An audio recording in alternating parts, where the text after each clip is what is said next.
नमस्कार बंधुरा चले आसছি আর একটা রেসিপি নিয়ে। বর্ষা মুখর দিনে এই রকম চাল ভাজা যদি থাকে খেতে দারুণ লাগবে। তো চাল ভাজাটা আমি কিভাবে তৈরি করতেছি তার জন্য কি কি নিয়েছে আপনাদেরকে দেখাচ্ছি।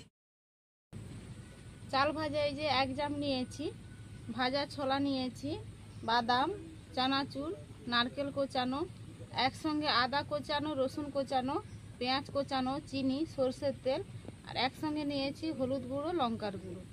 আমি তো উনানটা ধরিয়ে কড়াই বসে দিয়েছি। উনানটা ধরিয়ে তো কড়াই বসে দিয়েছি, কড়াইটা গরম হয়ে গেছে, ওর মধ্যে সরষের তেল দিয়ে দিচ্ছি। তেলটা গরম হয়ে গেছে, তেলের মধ্যে দিয়ে দিচ্ছি নারকেল কোচানো।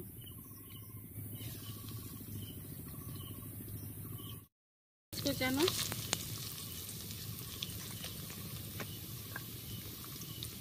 একসঙ্গে আদা রসুন কোচানো সব কিছু দেওয়া হয়ে গেছে, ভালোভাবে ভাজো।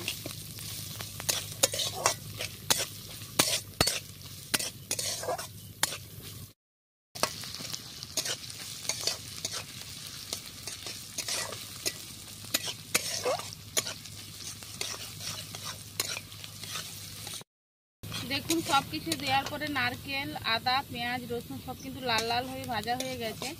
ওর মধ্যে দিয়ে দিচ্ছি আমি স্বাদ মতো চিনি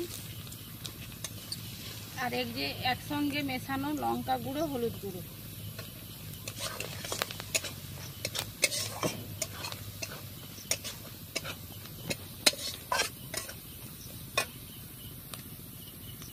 ওর মধ্যে দিয়ে দিচ্ছি চাল ভাজা,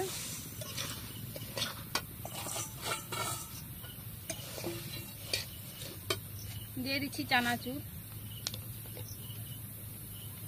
ছোলা ভাজা, বাদাম ভাজা, সব কিছু দেওয়া হয়ে গেছে। এবার আমি ভালোভাবে মাখিয়ে নেব।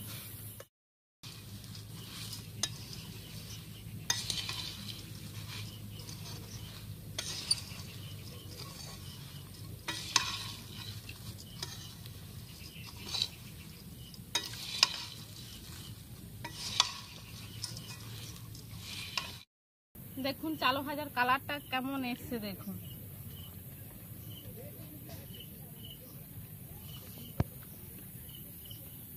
এই রকম কিন্তু বৃষ্টির দিনে বর্ষাকালে কিন্তু এইরকম চাল ভাজা অবশ্যই বাড়িতে কিন্তু বানিয়ে খাবেন, দেখুন খুব ভালো লাগবে খেতে।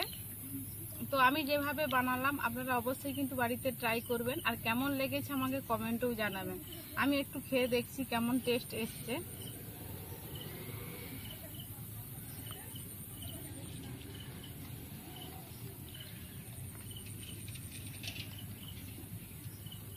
সত্যি খুব ভালো লাগছে,